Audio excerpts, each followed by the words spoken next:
Hi everybody, I'm David Bach, and I'm here right now with Arianna Huffington, the founder of the Huffington Post, and the #1 New York Times bestselling author of my favorite book, Thrive. So good to be here with you. Thank you, David. I'm really, really grateful that you did this, or that you're here to do this interview, because this has become my favorite book in the last 2 years, and I want all of you to get this book.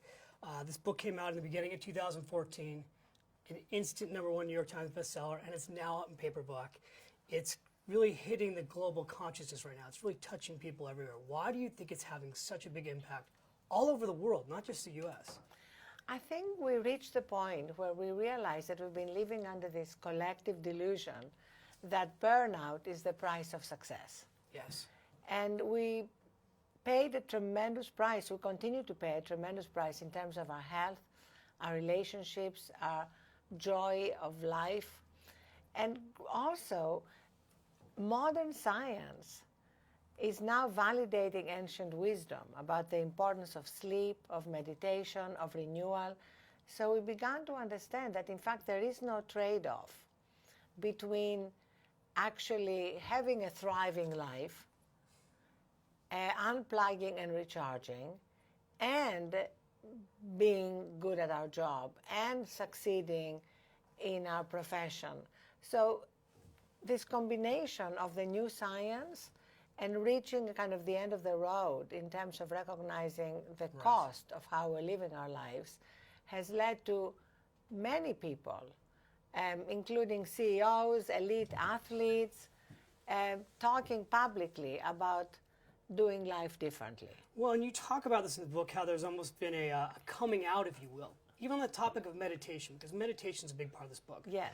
And that's how we met. I know, at a meditation retreat. And in the book you talk about, there's all these huge CEOs and leaders of industry and leaders really around the world that are talking for the first time about this need to go inward. And you have a phrase which you say, other people say onward and upward, and you say onward, upward, and inward. Talk a little bit about that. What does that mean, and why do you think so many people are actually, as you say, coming out now and sharing with other people why meditation has changed their life? Yes, in fact, last year was the year of CEOs coming out, not as being gay, but as being meditators. Right. Including Mark Benny of Salesforce and Mark Bertolini of Aetna. And I say upward, onward, and inward because without going inward, life becomes very shallow. We need to keep reconnecting with ourselves. And technology sometimes makes it much harder because we are perpetually hyper-connected. We are better now at taking care of our smartphones than at taking care of ourselves. You make a big point about that in the book. And in fact, you kind of hit a crisis point in your life, which really grabbed me in the book. When you talk about, it's 2007 where you wake up in a pool of blood. That was a turning point for you. What happened there? So I collapsed from exhaustion, burnout, and sleep deprivation. And as I came to in my own pool of blood, I had to ask a lot of these questions, like, is this what success is? Clearly, by any sane definition of success, not. And then I started studying, the latest scientific findings, and saw how wrong we had gotten it. The way that people have been wearing sleep deprivation as a badge of honor. Right. In fact, it makes no sense. It makes us really less productive, less creative, and definitely unhealthier. Well, there's a part that you talk about in the book when you go to the hospital, and you say that waiting in the waiting room of a hospital is a moment where you very quickly get perspective about your life. Yes. What changed in you at that point? And did you change quickly? Was it an instant, like, I've got to change my whole life, or did it happen gradually? It happened very quickly. I realized that the easiest way to change is to pick what they call a keystone habit, a main habit that you change, and then other habits become easier to change. So for me, my keystone habit was sleep. I went from 4 to 5 hours to 7 to 8 hours. 4 to 5 hours. And that's been transformational. And you've been on a crusade, really, for years now, getting people, I'm a especially sleep women, evangelist. to go get more sleep. We have 2 nap rooms here in the newsroom. But I found that as I've been going around the world over the last year talking about Thrive, the main question I get from people is, yes, I get it, I understand, I agree with you, but how do I change? Right. How do I move from intellectually agreeing with the message of Thrive to actually thriving. And that's why I'm excited that I just finished taping a 6-week course with Oprah on oprah.com about the thriving transformation. You're going to impact millions of people with this. And the idea is to pick 2 steps every week that we really drill down in. And a total of 12 steps, which is not accidental because I believe we are addicted to a current, burnt-out way of living. And so by starting, for example, in week 1 with sleep and meditation, these 2 steps, my guest teacher in week 1 is Kobe Bryant. Okay. Because Kobe discovered the power of sleep and meditation and realized how, in fact, this would make him better on the court, better in the field, and better as a father, as a husband. And so it's great to have an unexpected teacher when it comes to sleep and meditation. And then I bring in my own Thrive Tribe, as I call it. Your Thrive Tribe. Yes, Love because it. I believe everybody, if we're going to change, needs a support group that I prefer to call a Thrive Tribe.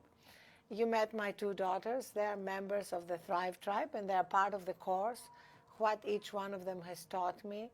My sister, who's been a bit of a spiritual guide for me, my yoga teacher, my breathing teacher. We taped it all in my apartment. We taped the sleep part in my bedroom.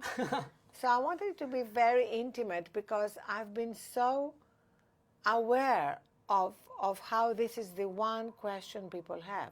How do I move into action from simply agreeing and understanding and acknowledging the need for change to actually changing? Well, and also you said something in your book which I found very powerful. You talked about, look, this is not a instant fix and then it just goes on forever. You talked about it's a journey. You have to go back to it. It's easy to get off track and then you go back to it. And I thought that was a good, I appreciated hearing that because sometimes you have those points in life, like with meditation, where you feel so amazing and then you think to yourself, how could I ever be stressed again? And then when the stress comes back, you start over. You talk a little bit about your mom because you dedicated this book to your mom. You talk about your mom passing away. She was such a huge influence on you. There were points that story actually brought tears to my eyes when I read it. And your mom she talked about changing the channel and don't miss the moment. Talk about don't miss the moment for your mom. Don't miss the moment was a big thing for my mom. In fact, I remember the last time she got angry with me before she died was when she saw me answering emails and talking to my children at the same time.